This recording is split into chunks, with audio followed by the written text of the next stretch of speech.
Hi guys, dan selamat kembali ke Studio Sembang bersama saya Amy. In the studio this week, we have a very special girl. We have Shahmalarani Chandran with us, and she is a karate world champion. She is also a teacher. She also has a master's degree in actuarial science. What has this girl not done? You are incredible. Welcome to the show. Thank you for having me over here. Thank you so much meluangkan masa bersama kami. I think you are one of the most impressive individuals saya pernah jumpa ataupun baca in my life. I was doing research on your life. I'm like, girl, have you slept in your whole life? I did. Janji. Yeah. Nampak fresh, tapi I don't know how you had the time to do this. This is like one of these people kan, yang macam, oh, I think you ada macam lebih daripada 24 jam dalam sehari. I don't know. I wish I had. I can do more things. I mean, I do have a lot of things to do. Please don't do anything more. Then we cannot keep up, you know. We should all just like quit. But okay, let's get into it. Macam biasa kita akan mula dengan soalan yang sama, which is, how was your childhood?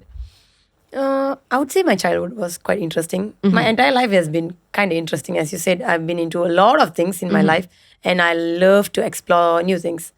It can be my kind of thing or outside of my Comfort zone. Yeah. So I love to try out things, and during my childhood, I have been like actively in sports, and then I've been to a lot of different variety of things. I've been into dancing, but I don't think so I can dance now. No, not at all. During your childhood, you love to go for all the cultural performance, participate in the things with your friends, and then sports day are my favorite. I used to go for my long distance running, netball, hockey. I don't know what kind of thing I was in my mind. I just love to join my friends. It's like, are you free on that Saturday? Would you like to be with our team? Yes. If I'm free, I'll be there. I don't know whether I can do that, but I'll be there. So that kind of a mixed childhood I've been exploring, and then ventured into sports, and then found some passion, and then grew up with that and exploring into competitive pace rather than just doing it for fun. I entered into a elite level performance where you need to like sit down and then focus, making it into a career where you put a goal setting. I've never thought that sports can be a goal setting career. Everyone has seen sports as a fun thing. You do it to sweat it out or make yourself healthy, and then masa hobby macam tu je. And then all of a sudden I was like sports can pay you money, sports can earn you some income, and sports can make you famous. Oh, that sounds cool, interesting, why not? Yeah. And then that's how my career now has been for some time. And she did it, okay? So, okay, kita mulakan dengan your first ever passion in sports, right? Which, apa yang kita baca is you like cross country and you were a runner first. Yeah. And you were competitive.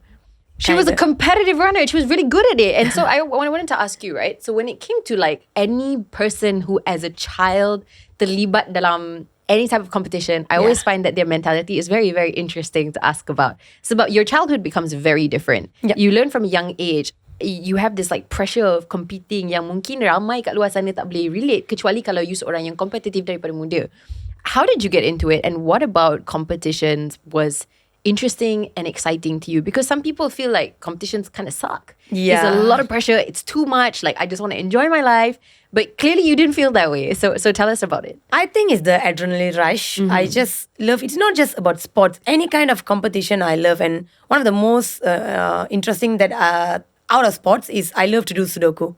That keeps up with the time. You'll be like rushing. And that kind of pressure I think I've never seen in sports yet. Like, it's a very limited space where you need to juggle up some numbers and then solve some things. And I love puzzles. So competitive environment has been part of my life. It's not just about sport. During my childhood itself, maybe I grew up with that. My mom being a teacher means like maybe during the younger days itself, I'm used to that kind of environment. So when I came to sport, it wasn't a big thing for me. Dia macam I dah biasa dengan environment tu. Yeah. I felt that, that's another challenge for me in that particular day or in that particular week. I'm gonna like prepare myself. I have like kind of goal setting. I have something to chase for. It's not my life won't be boring. So that kind of thing was in my mind rather than seeing that as a pressure or seeing that as something that I need to chase in life. I was like doing something that excites me for that particular month or particular week. I'm preparing for this. I'm planning my week for this. It can be a choral. I've been to public speaking, even though I wasn't that good compared to my sports, but I wanted to do that. I wanted to get that feel. I wanted to just be standing in front of like 100 people, 200 people, just hold the mic and do whatever I can, even though I'm failing at it. And that kind of confidence, or maybe the willing to do, gave me that strength to sustain in a elite level performance till now. Because sustaining in sports is very difficult. And you, more than any kind of physical things, your mental strength needs to be very, very strong. Yeah. And most people looking sports as something we do with our body. Kicks, maybe with karate, it's all about punches and kicks, but it's more than that. It's about your mind. How are you willing to hold to that sports? Being very resilient, like patient over the years. It's not a 1 year process or 2 year process. So almost like 10, 15 years in my story. Yeah. So I think I found all those qualities from my childhood days, my like younger days, participating in all kind of things, which I don't know whether I would succeed, but I'm still there, being there, one of the participants. Yeah. Which is awesome and a very good answer. My question for you, right, is that when it comes to like competitive sports and stuff like that, you were already very active in like running and everything. You're doing really well. But you found karate a little bit later. Yeah. At the age of 12. What made you want to transition into karate as a sport? You said you found it very, very special. This is something that you said in a previous interview. What was special about karate for you? I wasn't doing the transition quite early. It took some time. It took almost 6 years, I would say. I was doing my cross country. During that same season, I was doing my netball. I was going for hockey, but not at elite level. Like we are representing our schools and like pergi untuk MSSM, MSSD, wakil sekolah, wakil negeri, and then like you just play for the school, like having some that year you're participating for your tingkatan 4, tingkatan 5, just making yourself active with a lot of sports. Like I think quite a number of students do that. They juggle quite a number of sports. But at one age, like you're done, I'm done with my SPM. Like masa tu, all you had to do is sit at home and wait for your results. You had nothing much to do in life. So, and then I had to choose a sport, and I had to like, I wanted to do something serious rather than just juggling around and then like seeing, I don't want to play with luck. I want to like put in a real effort and see what would be the real payback would be. And then I saw that karate gave me that opportunity. I wouldn't say running didn't give me. It did, but not to the level that I expected. And when I saw the international levels, like seeing the Kenyan runners, like the Olympics, I love to see Olympics, Asian Games on TV, like seeing Dato, Nicole Davy, Lee Chong-wei, like sitting down, wow, that looks great. Like some like spectators are supporting without even like knowing them in person. Yeah. Like it's very special. A third person who doesn't really know you as a person in real life, we have never met you, but giving you the heart out, like supporting, screaming for you, made me like, oh, that looks interesting. As a child, that excites me. So I wanted to like choose a sport, and then at that particular year, I got an opportunity to play for Malaysia for like a junior level for karate, but not my cross country. And then I won a silver. That was my debut game for Malaysia, and we're like, wow, karate looks easy. I think karate should be fine. I should be into karate. She's like, karate looks easy. Yeah. Like, girl, are you? Like you're getting an opportunity like out of all like for a junior level. Yeah. And then I was thinking, oh wow, I'm one of the best. Wow, I'm doing good. And when I got the medal for my debut game, I'm like, wow, I'm the best. I think I'm gonna do this for a longer term. And then the reality of the sports came in. Like I chose karate, and then I saw, okay, it's not as easy as it looks, but I think that what makes sports very special, any kind of sports. And karate was something, not just something that built my sports life, but my character as well. Yeah. By the time I was growing as a sports person, I was growing as a human being as well.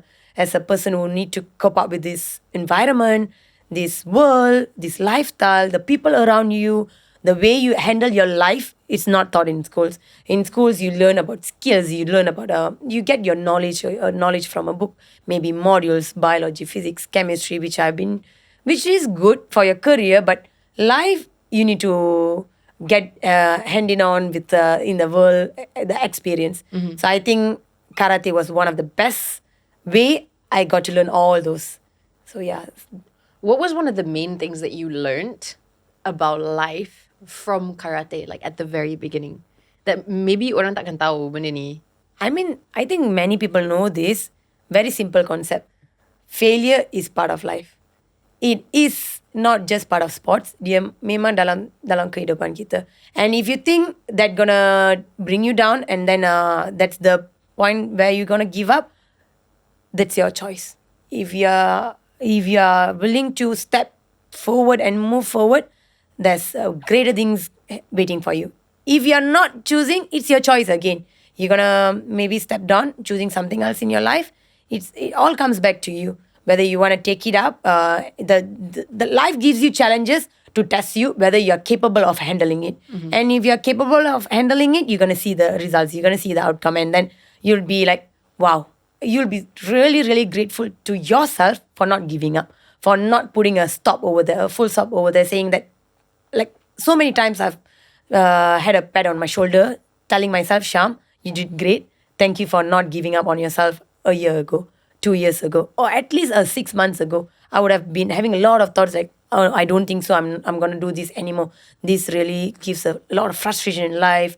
Masa you kalah, you rasa macam, inilah ending dia. I cannot move forward. I think that's all. But that's when I need to really keep going until I see the result, until I see something really magical happens in my life. My 2025 was all about magics. I would really say it was all about magic. Nothing was written, nothing was something I planned. But that is what karate taught me. Failures are something part of life. And at this point, I don't know whether I'm mature enough, but at this level of maturity, I'm like, if I'm seeing any kind of failure, I'm like, wow, something nice gonna happen. I just need to wait for it. Be calm. It's gonna be hurtful for some time. For short time, it's gonna be very, very painful. Rasa macam nak give up tu memang senang nak give up. But Sham, please hold it for a few more years, a few more months. You're gonna be very happy for the moments that you didn't give up. Did you ever feel like you wanted to give up in karate? Definitely. Really? Definitely. In sports, you would end up getting into that point, that you'd be getting to the breaking point. I think most of the athletes would agree. It's very rare cases. I've never seen any athlete saying, oh, I've never given up in a sport, even though they've been doing for a longer term, even like the elite level, those who have been very consistent in world levels. They have seen some points where it broke them really, like they teared up them, where they couldn't handle it anymore. But it's just their inner self, their intuition that says, you have given your all out all the years, and do you think you want to just give up such, like, all the years? Maybe in my life, like, I've been doing that for 10 years, and I just need to wait another 5 years. I can't be giving up my 10 years. Like, I've been like sacrificing my cross country. I've been sacrificing my education. I wanted to do something else into my career. I had a kind of a business ideas, my lecturing, and then I was like, okay, this is the prime time. This is the only time I can do my sports. Others, I do have a lot of things in my mind, but I do have time. I do have a lot of years to come, but this is the only time I can do. Am I going to like regret after 5 years saying that I should have done that? No. So better I take the chance, take the risk. And then if I'm failing it, why? It's okay. I do have a lot of things in my hand. If I'm failing in this, I'm going to do something else. But I don't want to regret not doing it. So I get you. And that's a good way. It's a very, very determined way of looking at things. Now, before I get more into the mindset of it, I did want to ask you also, right? Karate.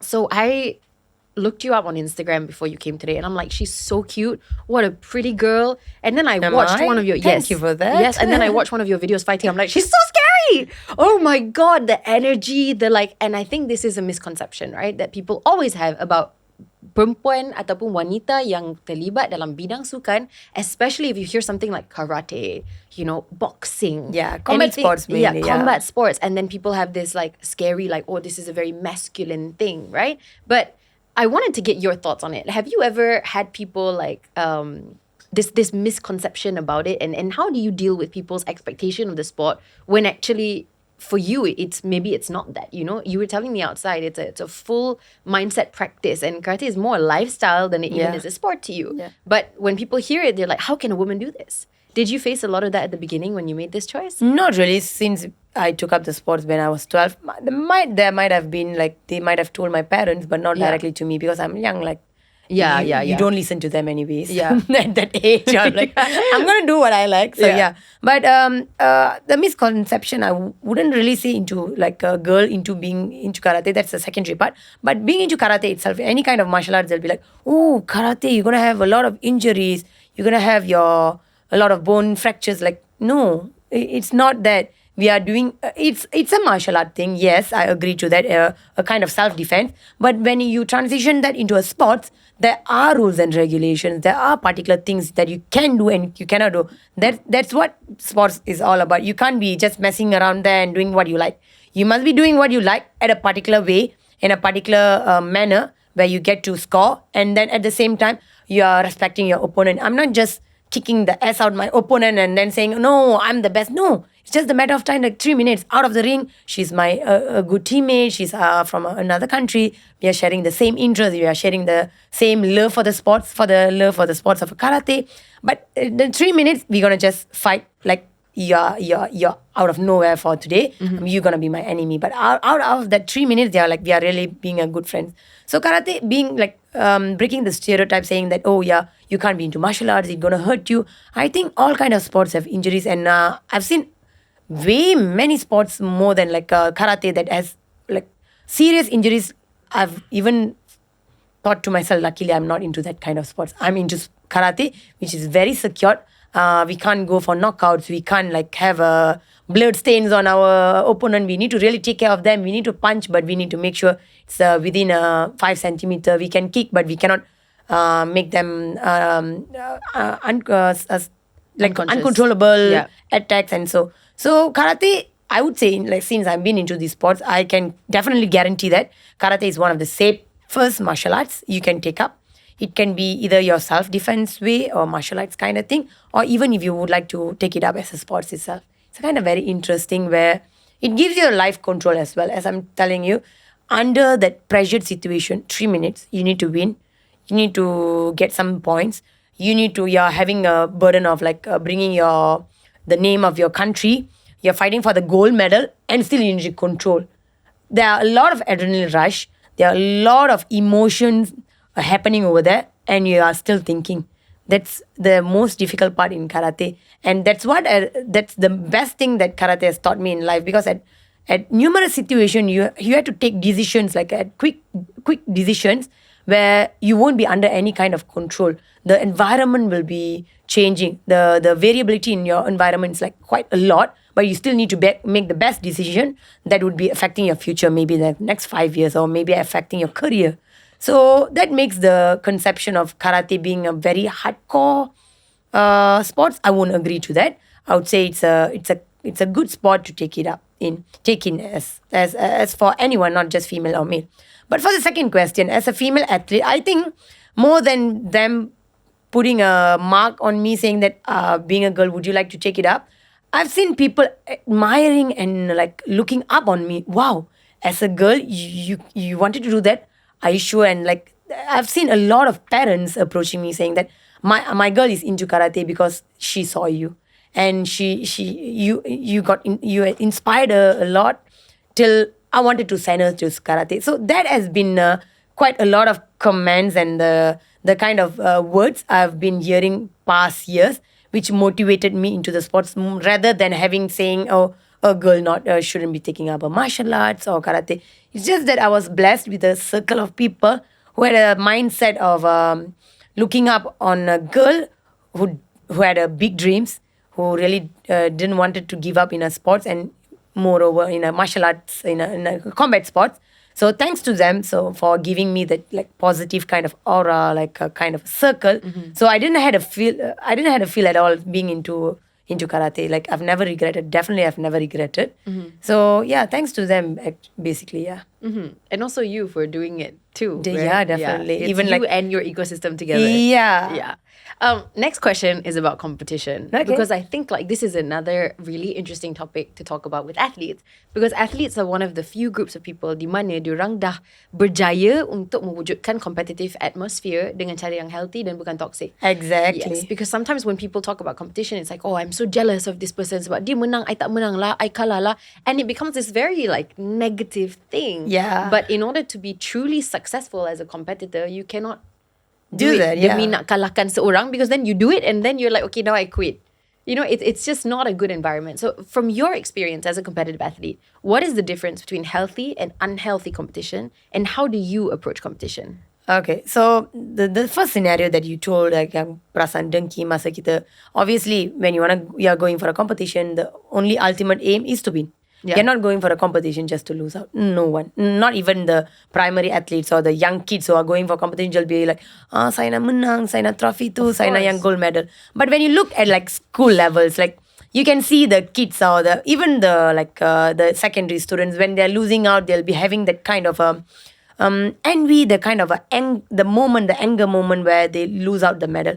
But when you are really into a sports at this level, or even like participating into a lot of competitions, seeing the failure again and again, not just once, not just twice, you'll be like consequently like seeing that for a repetitive manner, you'll end up into a zone. You'll get the idea that, oh yeah, this is sports. It's not just about winning and losing. Winning gives you a nice moment to celebrate, but you get to see yourself, what you do when you lose, the way you react. It's not just about the actions, whatever happening in life. That is something that we can't control, the outcomes, right?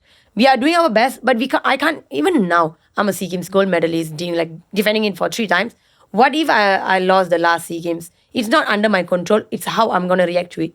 Am I going to say that, oh, karate is not part of it, like karate didn't give me life, it just disappointed me? I won't be saying that at this age, because it has taught me that if I'm winning it, I'm going to celebrate it. If I'm losing out, if that championship not meant for me, then I'm just taking back whatever memories I got from the championship and whatever lessons it taught me. Because at the end, this life is to live, is to enjoy, is to get the memories. That medal, that achievements are a temporary moment for me to celebrate. It's for my passion. Maybe as a young girl who wanted to win medals, I'm just doing it. But I think after like 30 years, it's not the medals I'll be keeping in my mind or heart. It's the people I gained. It's the environment that I built over the years. And after like maybe 10 years, 20 years, I'm meeting any of my friends from my Canada, my Indonesian friends who came the other day. I'm like, wow, what are you doing in life? And it's great to catch up with you. I don't want to see them and then them having like a face saying that, oh, she was like really, really bad at outside of the ring. I don't want to have that kind of name.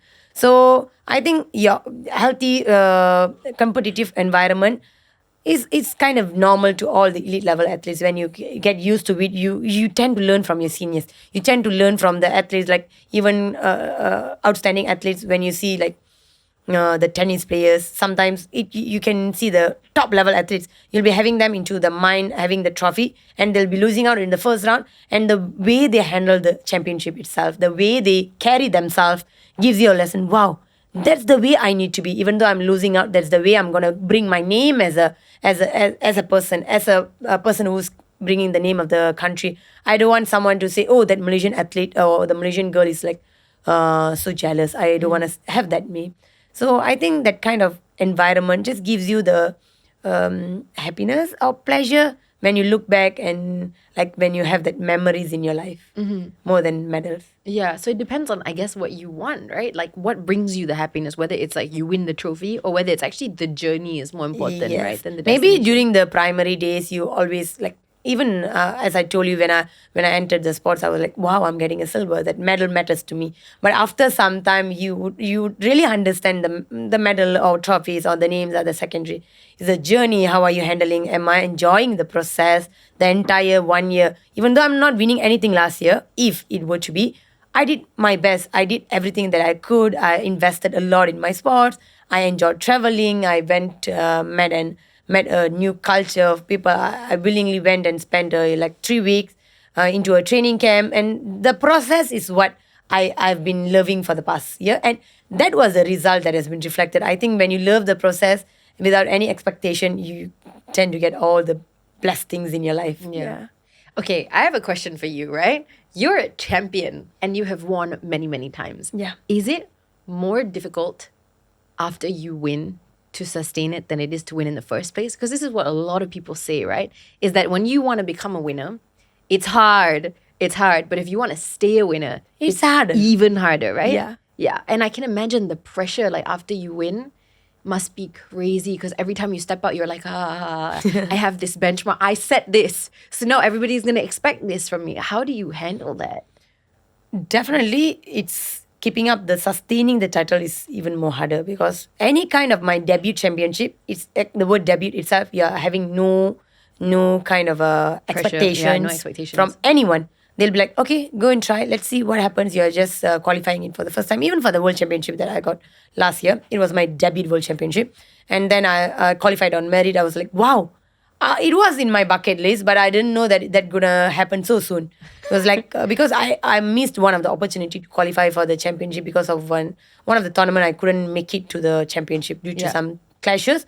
So if you're not it's a ranking championship. If you're not going for that, you're not getting your points. If you're not getting your points, you're not qualifying for the World Championship. Yes, so it's like a circle. Yeah. So I saw the circle broke at some point, and I was like, okay, I think I'm going to accept the fact that it's not part of my 2025 journey. I'm not into the World Championship.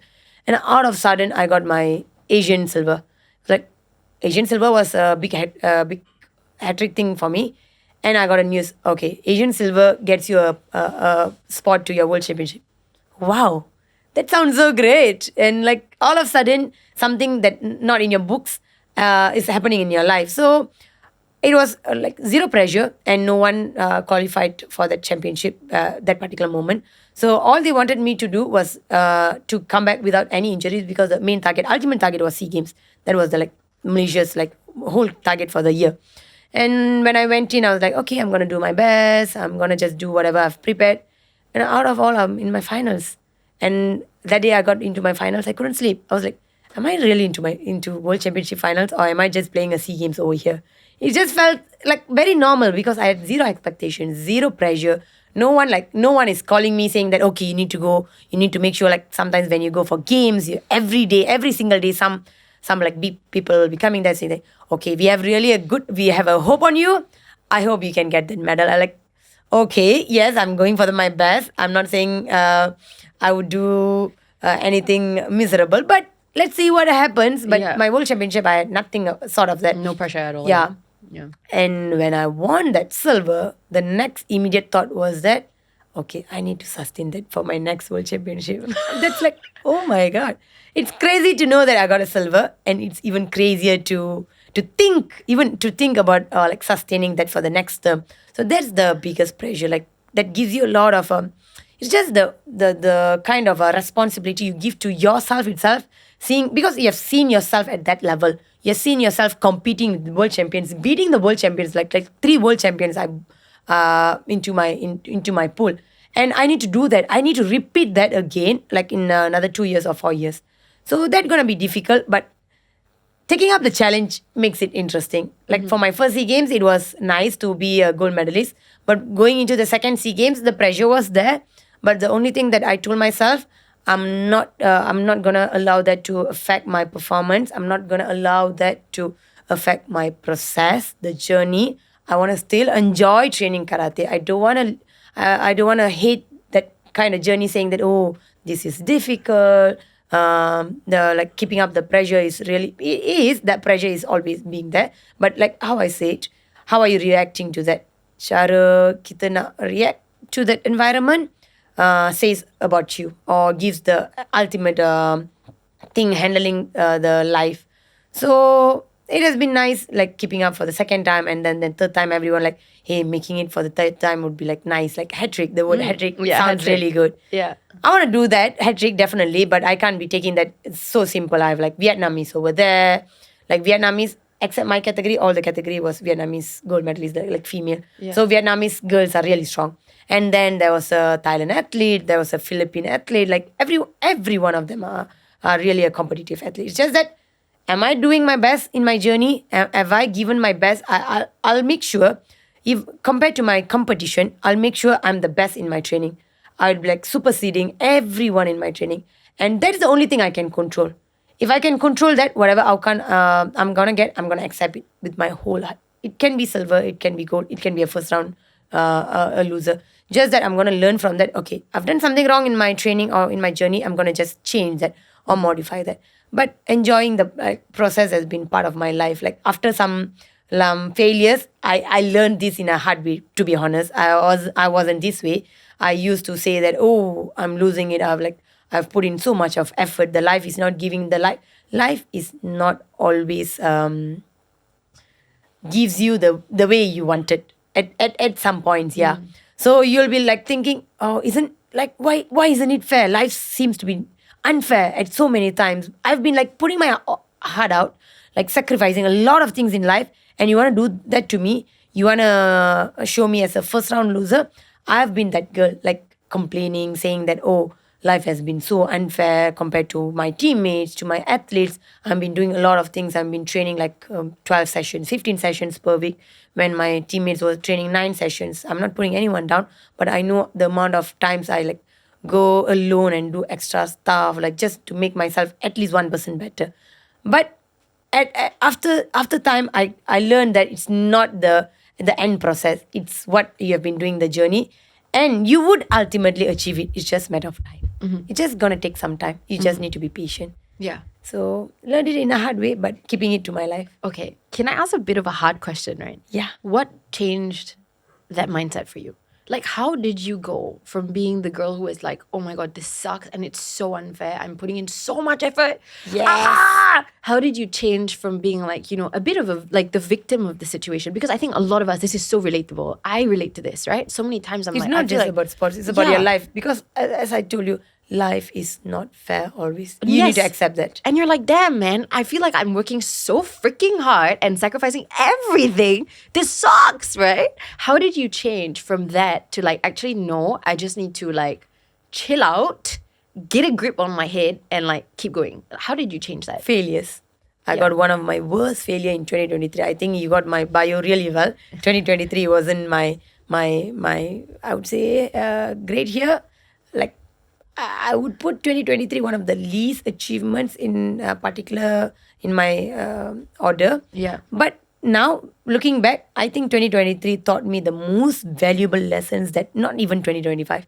2025, I was celebrating victories literally every month. But that gave me a moment to celebrate, but nothing to learn, to be honest.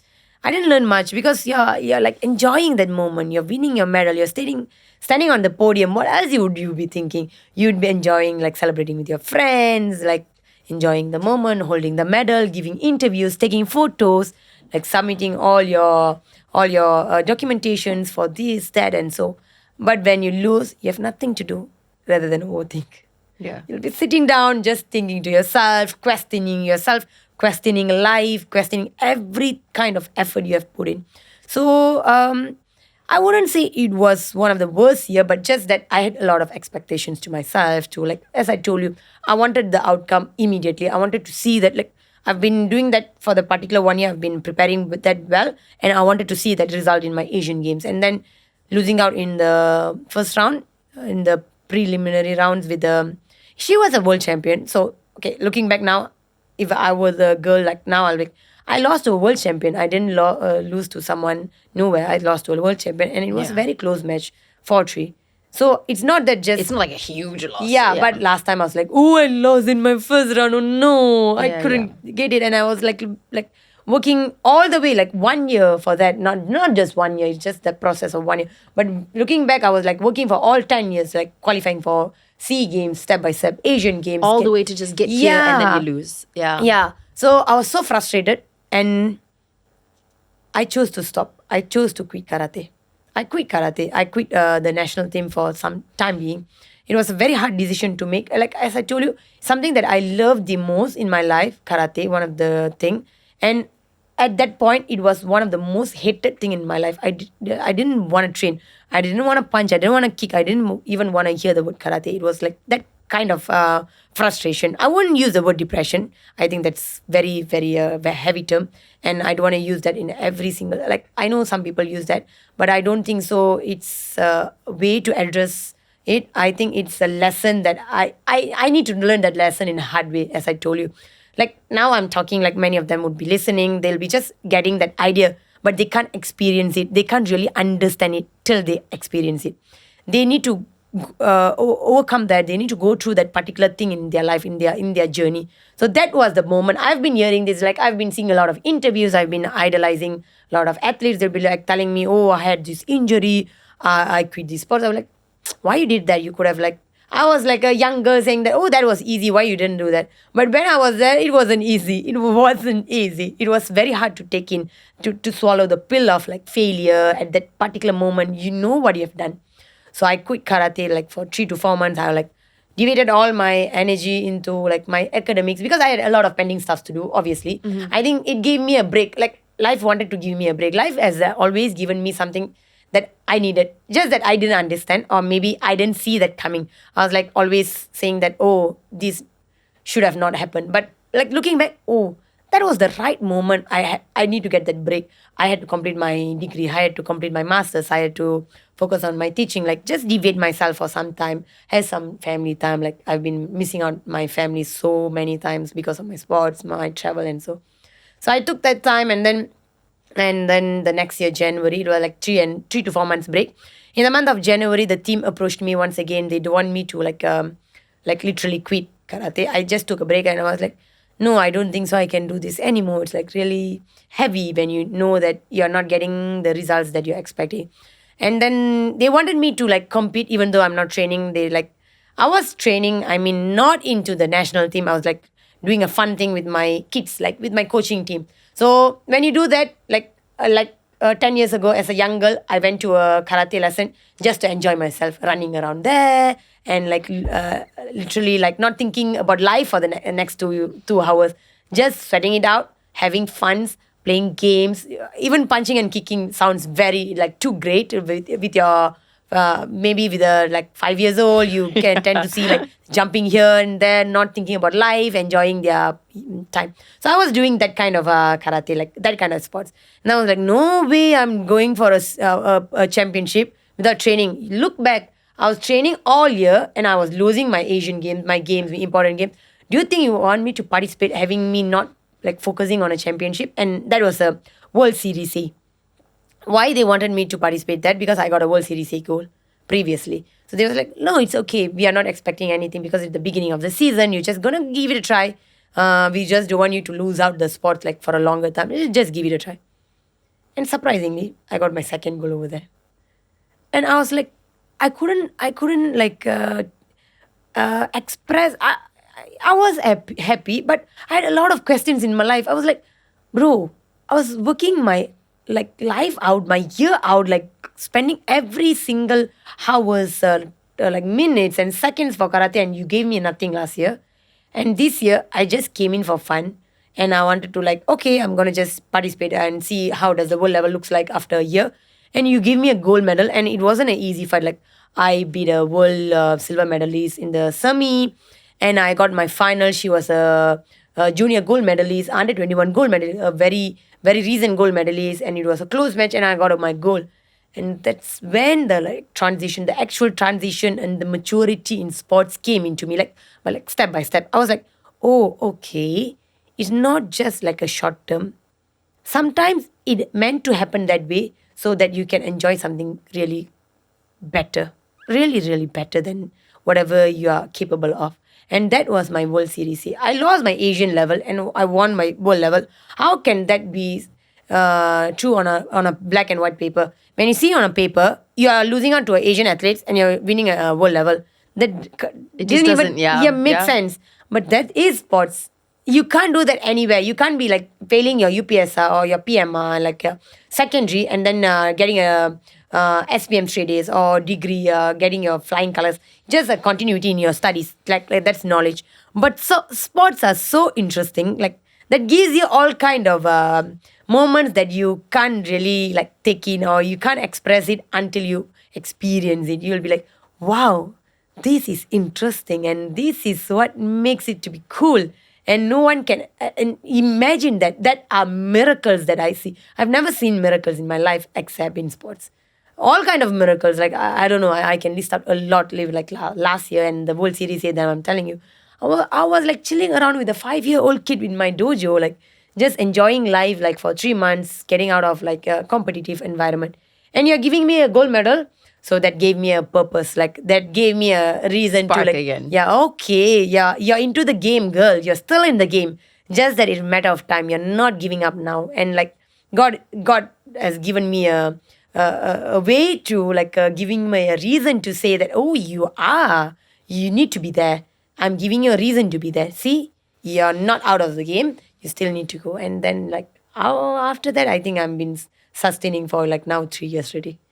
So very interesting. I can kind of relate. There was one of the biggest lessons I learned in my life as well was similar to you, because I think what I really relate to in your story is how you worked really hard, because I feel like I'm kind of similar, not to be like Shahmalarani or anything. I'm not world champion, okay? But the concept is there lah. It's not just about sports in your career. Maybe in my career, right? I'm the type of person who works really, really, really, really hard, because I think that if I push really hard, that will make something happen. And what I've noticed, which is so weird, right? Even though I still think working hard is a good thing, every time I force something, sometimes it gets jammed. Exactly. You shouldn't be forcing. That was my motto the entire year last year. I'm going to give my best. I'm going to give my all out. If it's not happening, it's not happening. I'm just going to leave it to the universe. It's just matter of time or matter the way it's going to make it happen. That's it. Every single game. Even now when I'm looking back, I was like, Asian Championship final after 11 years, I didn't prepare for that. World Championship final after 13 years, I didn't prepare for that. SEA Games hat-trick, I had that in mind, but I didn't know whether that's going to happen, because I know the rival was getting stronger. They were into the World Championship as well. It wasn't as easy as the last time. Every single thing I was not putting into my books, into any of my... I used to do goal setting. I know that goal settings are important, but I think enjoying the process, not putting any kind of pressure, just doing, but you must be working hard. I can't be saying I'm messing around and then winning. It can happen once, maybe once in my life. But after that gave me a push, saying that, okay, I'm going to put in my effort. Whatever I can do, I'm going to do that. But whatever the universe going to bless me, I'm going to accept it with the whole heart. If it's not blessing me, just next year. And that's how not forcing into something gave me a lot of things in my life.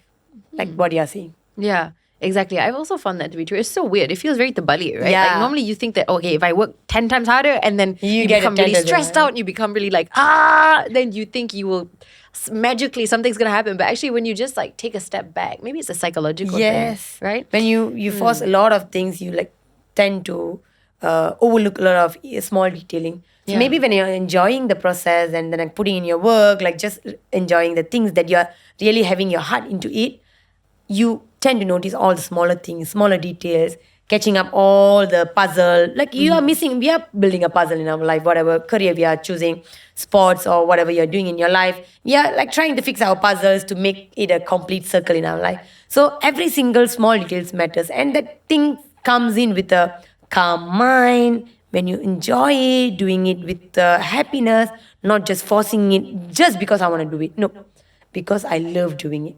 And it's gonna replicate 1,000 times better when you see the results. Yeah, this is true.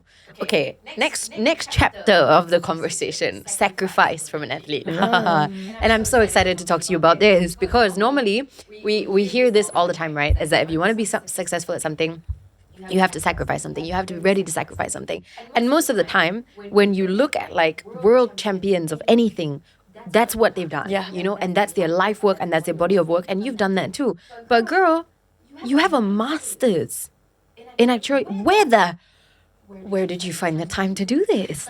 How did you do this? How did you manage to get straight A's for SPM, go on to get your degree in actuarial science, which is not an easy degree, and then you decided to go and do your master's in actuarial science, which is so hard. A lot of people in life, if they do their masters in actuarial science, they're very happy, They don't need to be a world champion in karate, or they can be a world champion in karate. They don't need to do a master's in actuarial science.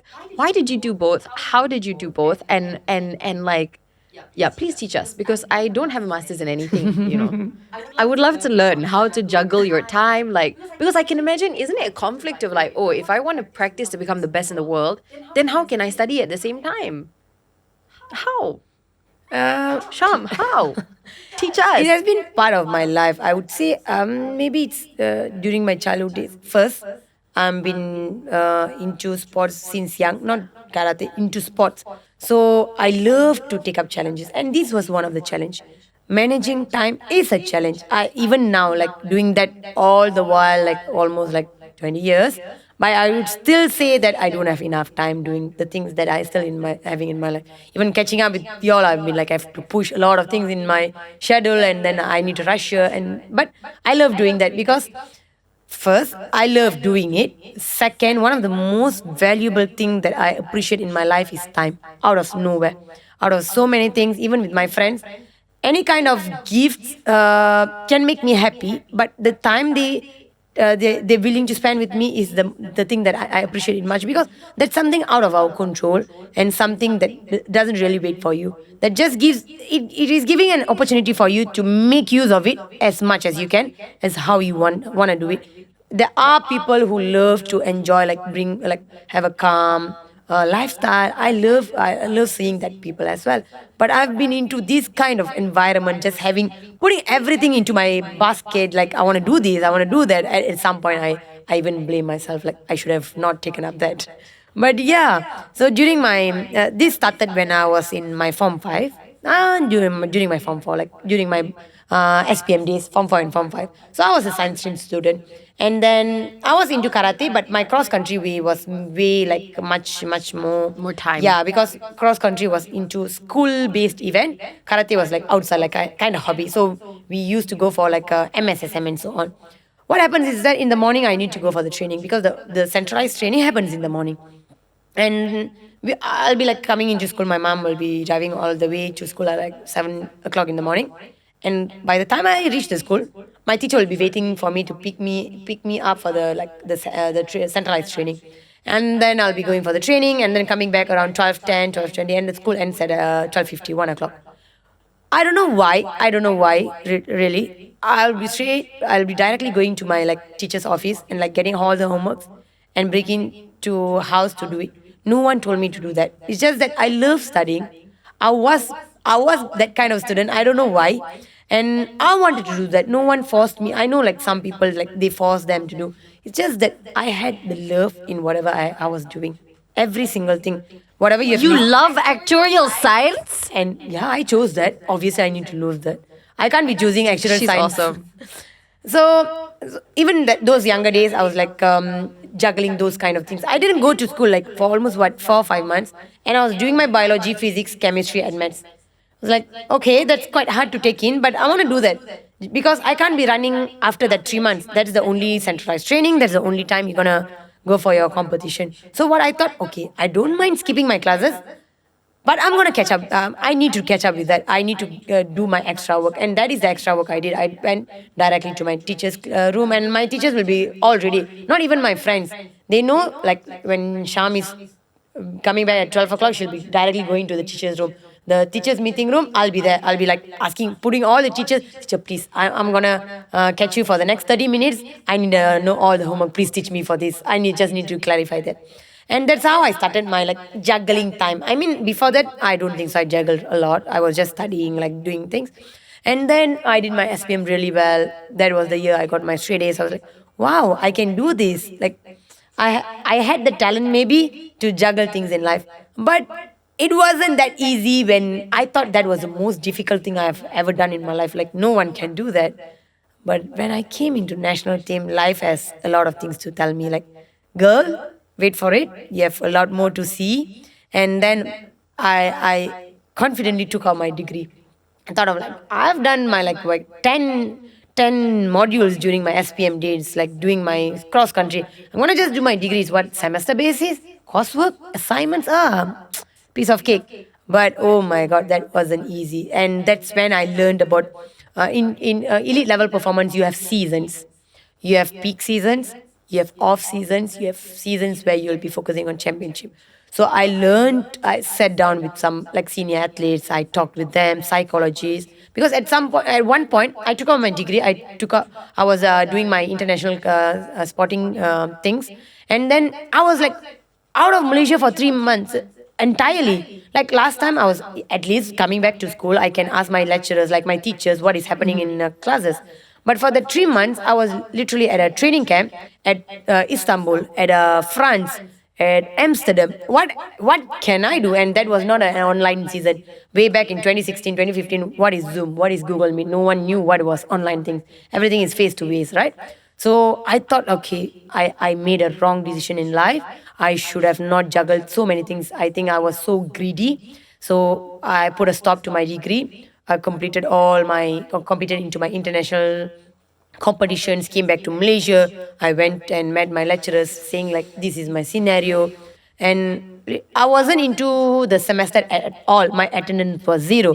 Some of my lecturers say that I can't sit for the exams. I didn't know that that's how university works. I thought it was like school. You can be taking all the months off and then still sit for SPM. No, you need your attendance to be there. And all I had to do, I had to go and meet the dean. I was like, okay, I'm going to give you a promise. I'm going to do my exams really well. I'm flying class. Just give me a permission to sit for the exam. I know it's not part of the guides, rules and regulations where zero attendance can't be sitting for an exam. But I got that permission and I got my flat CGPA 4.0. And that's when I learned, oh, it's not that easy, whatever I've been doing during my primary days. I need to know when I need to focus, when and which season. At this particular time, because I'm into elite level, I'm not just running for country, for a school or a state. I'm doing it for a country, for the flag that I'm carrying on my chest. So that is really important. I can't be like doing two things together, like two major things together. So that's when there's off season still I'm training, still going for 2 sessions. It's just that I'm in Malaysia. I'm not out of Malaysia where I can be focusing on my degrees. So I balance that way. So that's how I did my degree. And then I level up. I had a level 1 where I did my cross country SPM, and then I did my degree and my sporting career.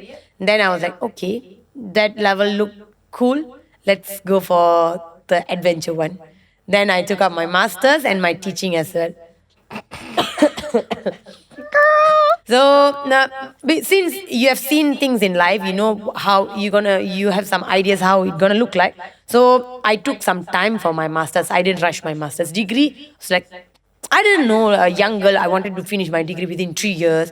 Oh, time, I want to finish 3 years. If I'm doing for 5 years, what would people think? People would think I'm dumb. People would think that I'm not finishing on time. What matters is I'm doing it for myself. I don't have to think about what people would be thinking about my degree. It's my degree. I'm doing it for myself, for my knowledge, something for my future. So for my master's, I took a nice ample of time, taking my semesters really slow, talking with my lecturers. I told them my scenario. This is how I'm international. Actually, I didn't want to do my master's immediately. What happened is that one of my degree lecturer recommended me for a thesis program, because like for thesis, sorry. It's okay. You want some? Yeah. Thank you. Go for it. No problem. That has your name on it, by the way.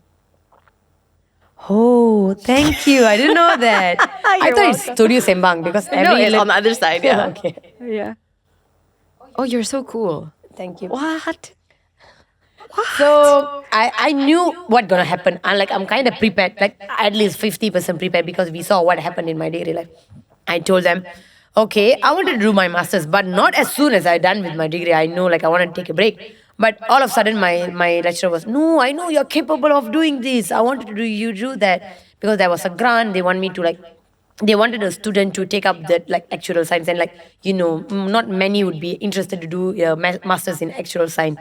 And it's a very heavy course to do, and they wanted Very heavy. So it's like, okay, I will take it. I will take the masters in, but are you okay for me? Are you okay of dealing with me for like a longer period? I can't be promising to finish within 2 years like a normal ordinary student, like sitting down all day doing my thesis, paperwork and submitting. No, I can't do that.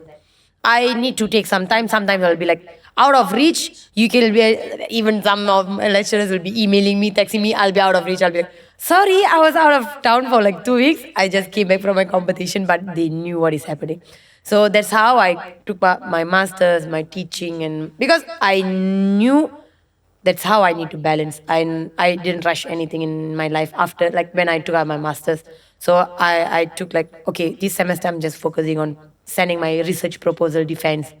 And then I'm going to work on like the normal students will be doing 3 chapters within a month or within like 2 months. I was doing 1 chapter like for 3 to 4 months. Every time submitting for it, I'll be MIA. missing in action, coming back after competition. I don't know what is happening in my life. I'll be like, okay, can you explain to me? I'm gonna start back my master's. That's how I did that. And in between, I did my teaching. That's great, Sham. That's really good. That's I don't even know what to say. I'm so impressed by you. I'm just like, is burnout not a thing? Like you don't burn out. I do. Like but the major burnouts happened during my degree life because I didn't know what to expect. I had a lot of expectations on my life, saying that okay, I'm gonna finish my degree within 3 years. I'm gonna excel in my sporting career. I'm gonna do this. I'm gonna do that, and I couldn't excel first because that was my like first time stepping into senior level. I had a lot of not expectations that was not met by myself itself, even though it wasn't something that from the management or the coaches. They knew because when you're stepping into your senior categories, you're there to experience, you're there to like learn what is that elite level. But I had a lot of expectations. Oh, I'm going to perform in the first year itself. I failed in that. And then degree, I couldn't go for my classes. I don't know what is happening. It's something new in your life. It's not about SPM. You're doing like papers. Yeah, you're doing courseworks, and you're doing assignments. Something new. You need to work with groups, which you don't normally do in your school days. So, and then at one point they're saying that no, you can't sit for your exams. Damn, it's a nightmare. I need to, because I was on scholarship, and it was like what 100K. My degree was 100K. I was happy that I got a scholarship. But now looking back, the one of the criteria of scholarship is that you need to finish your degree. Maintain your grades, yeah. And you can't be failing any of your subjects. You need to sustain your CGPA. And now my lecturers are saying that I can't sit for an exam, not one exam, that semester. It's a lot of pressure, a lot of things on my mind.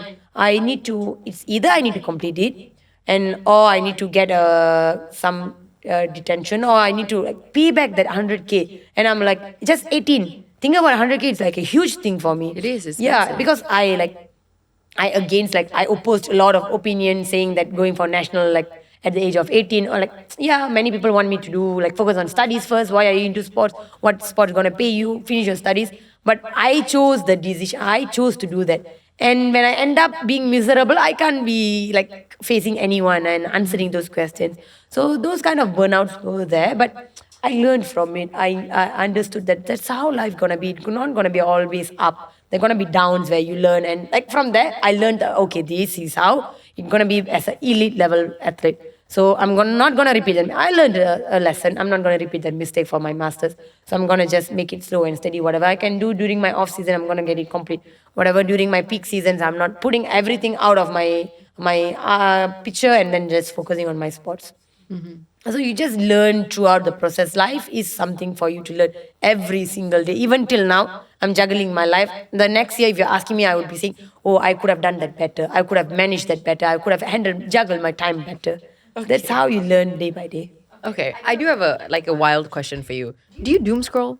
Because I don't think you do. It doesn't sound like you have time in 24 hours to doom scroll on do. TikTok. What? But I don't have TikTok. I mean, I don't want to get into that because even like having managing my social media itself a big deal for me. It's just not doom scroll. Like replying my messages has been part of my task list every single day. I'll be like, okay, at least today I'm gonna reply my WhatsApp messages. At least today I'm gonna reply my Insta messages. And I don't know when is the exact day gonna come. Yeah.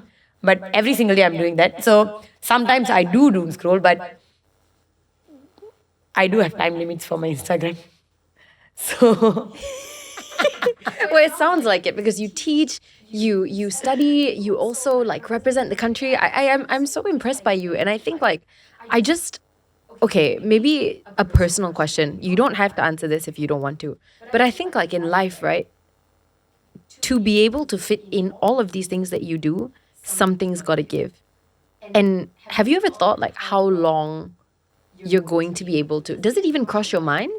Because if I put myself in your situation, I'd be thinking like, I don't have time to see friends. If I ever wanted to like have, for example, a relationship, like how do you even find people like societally who can relate to you? Because you are so unique in your dedication, in your discipline, in what you want out of life, in what you see for yourself. This sounds like a very solitary, disciplined path. Do you ever get lonely? I won't say lonely. I would answer that later. But it's very hard to find someone like me, and that is one of the challenging part, because not when you don't find someone similar to your traits and the characters or the lifestyle you are living, they don't understand your lifestyle actually. They'll be like, why are you not spending time with us? Even though I understand their concern in a good way, that they want to like have a good time with me as a friends and a family, even my family. I know that I've been disappointing them at a lot of times, but not now. Maybe to a girl like 5 years ago, 10 years ago, it was just all about her priorities. Her priorities were way different from whatever the society had on her, or the friends, the way they had their lifestyle. My priority, I don't know why. I had those kind of priorities, saying that, okay, time is very precious. I'm going to do this now. I had to do this now. I was like, every single day, oh, I could have done that better. Even though I've like squeezed up 10 tasks per day, like, oh, I had a 30 minutes break over there. Why didn't I get this done? Even though sometimes I feel like, oh, that's too much on you, Sham, don't do that. I know you want to get things, but sometimes take life like slow and steady. But maybe it's just the way I've grew up. Like, I've realized I can't be so free on a day. I can't have a Sunday, a chill Sunday. I don't know why. It has been part of my life. It's been my routine. It's just not that I must be doing karate. I can't be just sitting down like for a whole 12 hours or 15 hours. I need to be doing something, at least something, maybe going for not just movie, I don't know, just doing something rather than just chilling. I can't do that. It's been part of my thing, but I wish I can do that maybe at older days. Life will be saying that, no, this is the time for you to sit down. Just sit down, please sit down. So if I have to have kind of days, something that I would get frustrated. That kind of days gives me depression. I'll be like, no, life is so hard, where I'm just sitting down. During those pandemic days, oh my God, I think those were the days. Because I had nothing to do in life, like nothing. Sports were off. You can't be like training any kind of physical sports, anything to do with contact. Your education was kind of off like for some time, and no teaching. I don't know. Life was so miserable. Because I was a person who used to do a lot of things, and you have zero things to do in life. So that has been my like way of life, culture of doing a lot of things in life. So I've never felt that as a burden. Might have, yeah, burnouts are normal. That's normal. Not as a burden, but I felt like, okay, today was so exhausting. I should have like rested. And sometimes I do only sleep for like 2 hours, 3 hours. I know that's wrong, and I hope my coaches are not seeing this. I need to sleep for like 6, 7 hours for my recovery. But I have like sometimes I really have no choice. Example, like I'm taking up teaching for my passion. I love to do that. But at some points, yeah, like your students are having exam tomorrow, and like too exhausted from your training today. I can't be saying that, no, your teacher is on leave today because she went for 2 sessions. So please, girls and kiddos, I'll see you all next week. I can't say that. I have a responsibility on my shoulder. So I'll be like, okay, it's okay. Just 2 hours. I'm going to just do it for them. And then I'll be like sacrificing that like 2 hours of sleep for them. And it might be a kind of burnout and then exhausting at that point. But looking back, I'll be like, okay, it satisfied something that I wanted to do. No one forced me. No one. Whatever I'm doing in life, no one forced me. Until the moment no one is forcing me, I'm doing it with all kind of joy I wanted to do. I'll be doing it. Mm-hmm. We're almost at the end, but I know that you have a plan that one day you want to be a lecturer. You're already a teacher. She's already teaching, but you want to be a lecturer. And when you said this in one of your interviews, it was because it was like the concept of one day when I cannot do karate anymore, I want to be a lecturer. And this is crazy advanced planning from a young person. You don't normally see this. You know how unique you are? A lot of people in life, they're like, oh, selagi saya boleh buat, saya akan buat. Dan saya akan tengok rezeki lah. Yeah. Like, how do you plan for this? No, I'm not going to, and like, even for me, sometimes I'm like, I don't know what I'm doing next year. What do you mean? I'm not thinking about it. But you have an exit. And this is like really impressive to me. I find it really, really interesting. And I would love to know, like, firstly, why? Why have you thought so far in advance? Why do you think it is important to prepare yourself for this type of exit from a sport? Because I know that for athletes, this is always like a common thing. Like maybe one day you want to become a mom or something, right? Is this the thought process for you? Is it because you have plans and you know that maybe one day your body will not be able to live up to the expectations of karate? And how does it make you feel? Like, how have you prepared to you invest so much into something, and at the same time you're like, yeah, but I'm also ready for one day when I have to let it go. I would say, why am I having these kind of like futuristic thoughts? Because, like you said, I've been like so packed up in my life every single day. So planning has been part of my life, not just the futuristic planning. Even now, when I'm going back home, the first thing I need to do, I need to look at my calendar. I do have my own calendar. What are my things tomorrow? I know I have a 2 session of training tomorrow, but in between, I'll be having a physio, I'll be having a class, I'll be having a meeting, and I do have I do have my like blood donation tomorrow. So like a lot of things to catch up. She's so casual. Sham, you've inspired me so much, by the way. I need to go and I need to find something that I really try and I want to really fail so that I really feel like shit, I got to keep going. Damn. So planning has been part of my life. Like I can't work. I can't really sustain in a day without planning. Like as I told you, if I have nothing in my head, I'm gonna die. Something need to be running in my head. Something. It's either about my sports, about my teaching, about my studies, even though that gives me stress sometimes. But I'll be like, okay, I need to do this, I need to do this. Okay. So teaching, it's not that just because I want to retire karate, I'm gonna do teaching. No. It's because my passion was at teaching. I found the passion in teaching. It's just not I'm finding an alternative. I wouldn't say that. I'm not finding alternative for my sports, not at all. Just that out of nowhere, in the process of like doing my degree, and I got like you got the idea. Like I did my pulse. I was like, wow, I can teach. Like I wanted to do that. I love like helping my friends since secondary days. And then at one point, they told me that there's a program. There's a kind of so-called program. Wow. Okay, I'm gonna do that. I'm gonna just help my friends to do that. And then at the end of the day, after done with the exams, you'll be like, hey, you know what? Even in the lecture, saya tak faham tau. Sekarang I confirmed dapat A. I was like, really? Wow, I do have the skills. And like, really, at the end, they'll be scoring an A just because you're teaching them for the like 3-4 classes, just 3-4 classes and not the entire semester. Whatever they learn from entire semester, they didn't understand anything. And just you like providing, you want to just lend the hand, like giving the knowledge, you just sharing your knowledge, and ended up changing someone's life. And that's when like I wanted to take up this teaching and then just doing it for a smaller scale and then expanding it till now. Like I'm having like 100 over students. So just because I wanted to do it now in a much a bigger scale, just that I'm focusing on sports, I'm not putting much concentration into that. And that is the reason once I'm like retiring, my focus would be shifting. Definitely, I need to shift my focus. I can't be blank. And that focus is teaching. Not because I can't be doing sports, because I didn't have the time to focus on my teaching now or expand it now. And I'm going to do that after my karate, after my career, sports career. So it wasn't an alternative. It has never been an alternative. Just the passion I found. And it was a question from you as well previously when we were talking. I was like, how do you like balance your stress? Actually, teaching keeps me in a zen mood. Sometimes when you lose out a lot of things in sports, you get the pressure. I can't, even now I'm being at this level, at some training I'll be like, what is happening in life? Why this training is so hard? Why do I have to do this at this age when I have a lot of things in my hand? So that's when I see my kids, when I teach them the kind of environment, they come into the class with zero stress. The only thing they are doing is studying. So the kind of environment I feel young because I'm been teaching that 17 years old all the year. Every year I'm seeing that 17 years old. Sister, you are very young, sister. You better feel young all the time, sister. So I don't see myself growing old because I've been like teaching every year that 17-year-old. Even though they are growing, it's a different batch.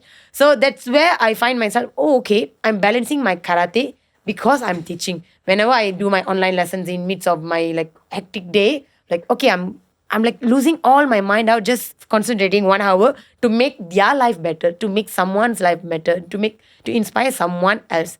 So that's kind of like balancing. I'm not just doing this because I don't like this. It's like just balancing. I'm doing karate because I love it. And when I'm like losing out my mind over here, there is something that keeps me on the balance, keeps me on the edge, saying that, okay, you're stabilizing your emotions, the way you're looking at life. So that's how I wish to have the transition after my sports career. I won't be like giving up my sports like after my elite. I don't know what's gonna happen. That is like very uncertain. But I do have plans for my teaching. Since I'm doing it now, I know what's gonna happen. How can I make it bigger, into a bigger scale, impacting greater people, like a greater audience. Like now, if I want, I can impact 100 students. Why not 1,000 over students? Why not everyone who thinks like maths is difficult, who thinks like education is not part of their life? Why not? If I can do that, I wish I can impact more people. Go you. I mean, yeah. I'm so impressed. I really think I'm so proud of you. Thank you. I think and I think that I'm so inspired also because dari apa yang saya nampak in your story is that you're somebody who like you take life so seriously and you give everything 100%. Yeah. And when I was your age, which was literally like 2 seconds ago because I'm 21, Oh. you know. but really it's a hard thing for a young person to be like that. It's really hard because when you're young you think, oh my God, I have so much life. Yeah. It doesn't matter. I can do it tomorrow. I can do it next week. I'm young. I'm 20. I'm going to live forever. And then like time moves and you realize actually you really don't have that much time. Oh my The God. same thoughts are in my mind. Yeah. But in a different priority. The priority differs. I can do that during my like 35, 40. I can do that. Sports, I can't do that in my 35, 40. So I have a long way to go. I can enjoy that in my 35, but I can't do my sports. I can't be kicking and punching and getting this world championship medal in my 35. Yeah. So why not just shuffle up? I'm the still mindset, the same ordinary young girl who want to enjoy life. But I know it's kind of crazy to think that way, that at the older age I'm going to do that. But I don't think so. 30 is old, 35 is old anyways. So I'm going to put my priority list, like shuffle up. Okay, my sport's going to be my this 10-year season. Once I'm done with that, okay, I'm going to enjoy life, like doing whatever I want, having some vacay, good time with my friends, my family, even though I won't say it's an ideal way of doing it, not at all, definitely. But I think the kind of priorities that I have in my list, I think sports gained the most important checklist in my entire list. So I can't do much. I've given that kind of energy to my sports. I kind of aura to my sports. Fair. So I'm just putting that at the top as a top one. Sham, can you promise me something? If I can, I would. When you turn 35, can you 35? promise? Yeah, when you turn 35 and you're ready to relax. So promise in me- 20 more years. Yeah. So first thing you're going to do is you're going to download TikTok. Okay. She said, I had TikTok when I was a What did you do? You deleted it? Yeah.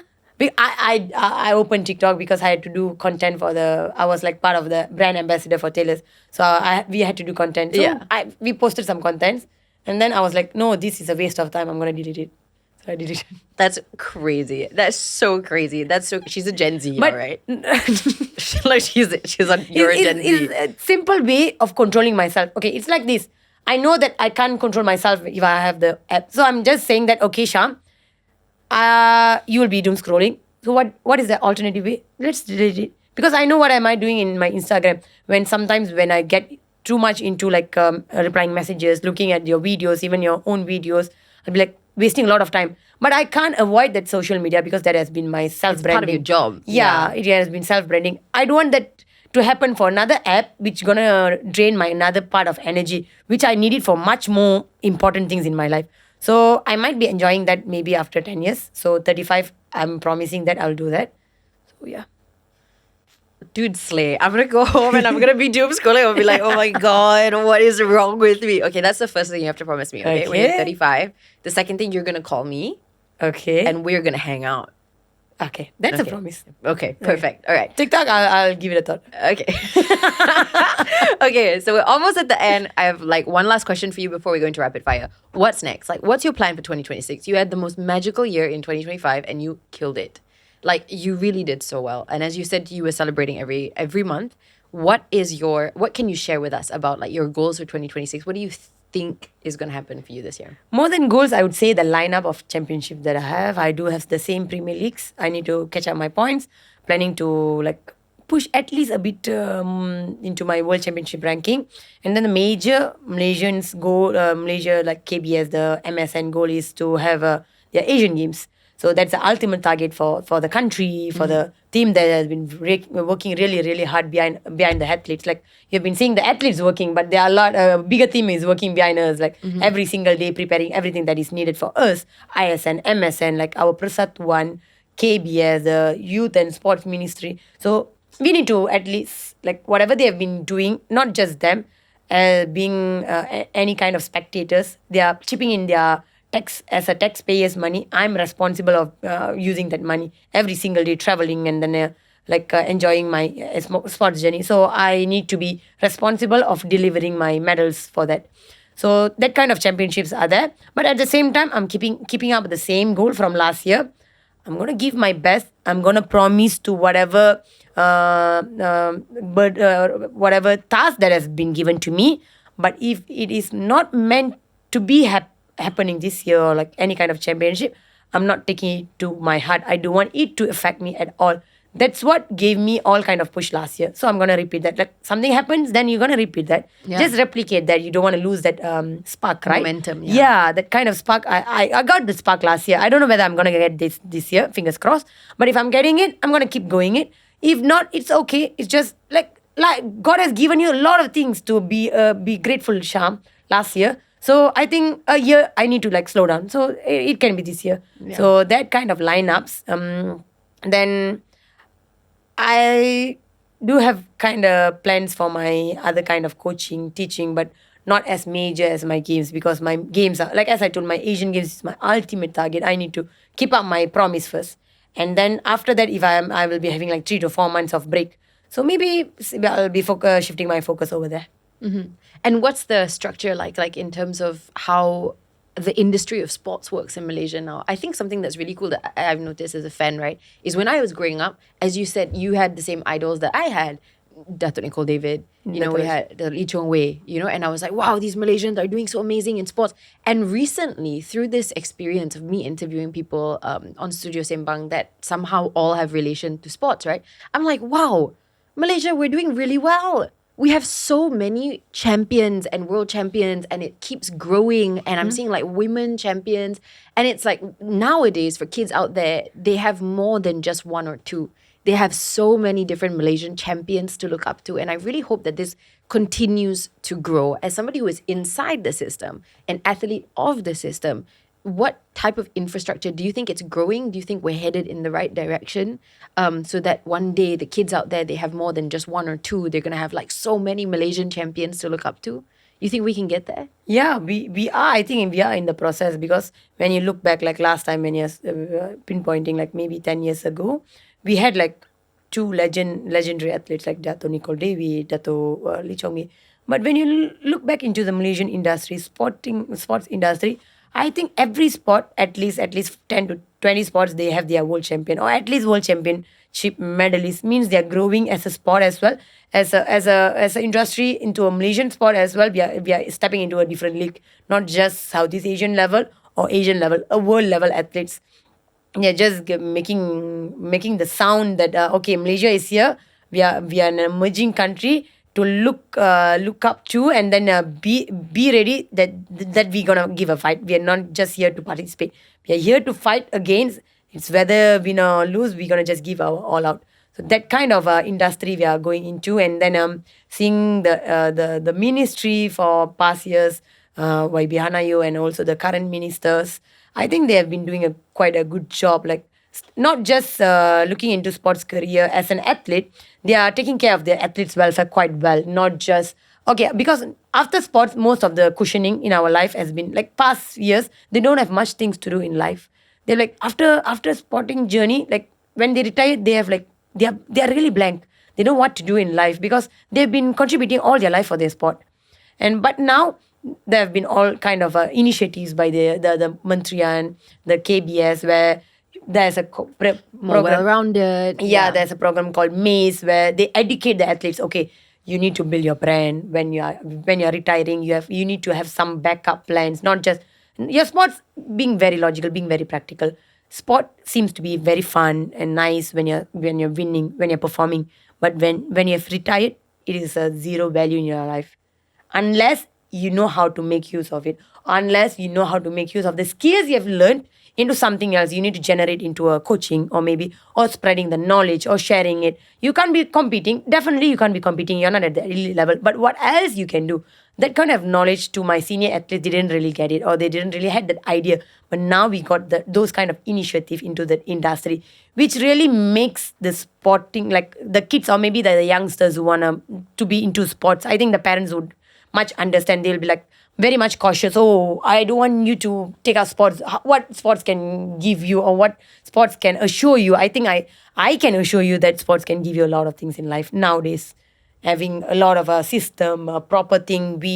Last time sports has been under allowance base, where you get monthly allowance. Now it's a salary base. It's a work. It's a job. Many of them ask, how do you sustain? Bro, it's a job. I'm working and like I get paid for it. I'm doing a job for the country. I'm earning medals. I get paid for the medals. I get paid for my training. I get paid for every single session, and then every effort and sweat I'm sweating out in my training session. So it's kind of job and then responsibility I'm carrying for the flag. So it's not just a fun thing I'm doing. It's contributing to my income as an individual. It's a backup. It's a thing It's that solid. So you can get into this as a career as well. It's not just a sports or hobby. Sports has evolved into a career, evolved into income generating thing. So that's how I've seen sports, from like maybe a 10-year-old kid seeing sport as a fun thing to get just medals. Now, oh, that's in career, like being into this industry. Oh, that's really a career. And I wish many people understand that sports can be a very good career if you know how to handle it, or how to like make use of the particular. That's the reason I'm making use of all the time that I have now into the career that I'm into, because it's a very short time. I'm gonna enjoy whatever I'm doing here into the world, a kind of a nice world where not many get to experience. Brilliant girl. Brilliant girl. I'm so proud of you. Okay, time very important to Sham. So we're gonna rapid fire now, and we're gonna let her go back and A real rapid fire. I Yeah, guess. you ready? Yeah. Okay.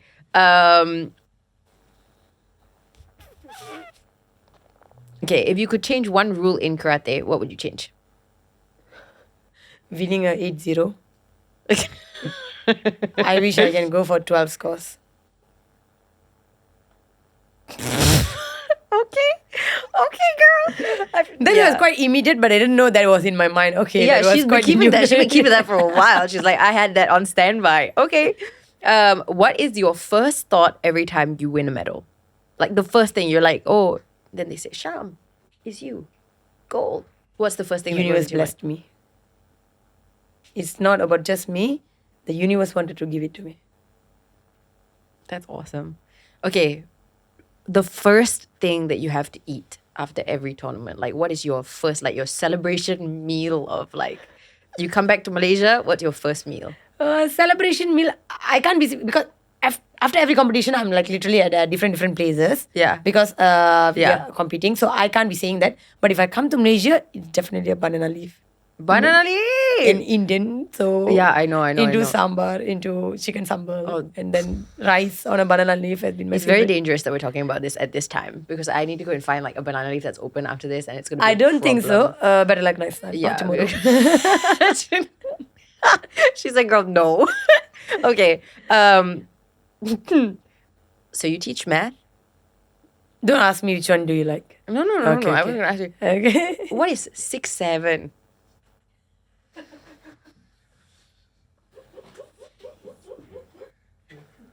You don't know what is 6'7"?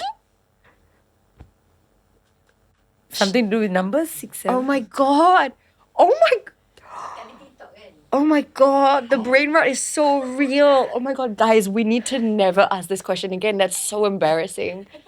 I'm kind of embarrassed now. I don't know what is you it. don't be embarrassed. I'm embarrassed that I know what is 6'7". I'll tell you what 6'7" is. Okay, so 6'7" is this like trend online. See, this is why I'm not world champion of anything, because I know what is 6'7". I'm so So I shouldn't get to know the 6, no, 7 you should now. not know. No. 6'7" is honestly, it's like a trend. I don't know where it came from. Actually, it means nothing. It means nothing. It really, I swear to God, it means nothing. It's just a trend. So the kids nowadays, Gen Okay. Alpha, I think started this, and it's So just my like generation 6'7". lah. Okay. Okay. As a boomer, I'm gagged, right? So like 6'7" is just like a thing. Like, you know, like people just like 6'7", and then they look at each other and they're like 6'7". And then if you don't know what it is, I'm just preparing you. Like if you don't know what it is and somebody comes up to you, like one of your kids, not the 17-year-olds, maybe younger than that, they come and they're like 6'7", every teacher, single 6'7". Every single time I'm meeting them, I'll be like learning a word. I'm like, where did you guys are learning? Yeah. Tung, tung, tung, tung, tung, sahur. That's not you. You don't need to know what this is. There's right? nothing. So, yes. So if somebody comes up to you in math class and they're like, teacher, 6'7", this is how you reply. You go 8, 9, 10. I'll be giving them a Sudoku. Okay, complete this Sudoku. I'll answer that. Okay, brilliant. Oh my God, I need to reevaluate my whole life after today. Sham, you set me up for, I don't know what you've set me up for, but I'm ready. For a moment, I was like, am I missing out something in life that's very important? You're not missing. Like, it's not important. Trust me, your world championship is so much more important. Okay, what is your routine before fighting? Like, do you have like a system before you go up there and you face your opponent? yeah, What's I the do thing have that a you do? written thing, a whole book. What? Yeah, 15 years of you doing a sport and you're not writing anything, it's kind of crazy. I do have a kind of long routine. What's your routine? It's not just a day thing, it's like a week thing. Oh my God. So you need to, first is because I'm fighting under like a weight category, it's about my meal routine. I can't be taking a particular kind of meals for maybe the 2 days. I need to make sure my water retentions are like very, the minimal level. And then for my preparation, I'll be like, these are the kind of videos I'm going to watch. A World Championship video, I'll be watching a very aggressive athlete to build up the mental state. And then I'll be watching a very tactical fighter to catch up. Okay, these are the way they are handling the very crucial moments. And then since I'm like traveling all the way and then I'll be like having ample of time, I'll be like, okay, I'm going to do a kind of maybe one session, one just online session just to release all my stress out. And that's kind of a routine. And then if you ask me a day before, even like a warm-up is a 3-hour thing for us. And I'm going to fight only for 3 minutes. Even sometimes when I look back, I'm like, what the crazy thing you have been doing? Like, you are warming up for 3 hours just to fight for 3 minutes and get a medal. Oh, yo. And I don't know why I chose this sport. Then I had to do that. Yeah. So even the 3-hour warm-up, I'll be like, okay, I need to do my stretching first.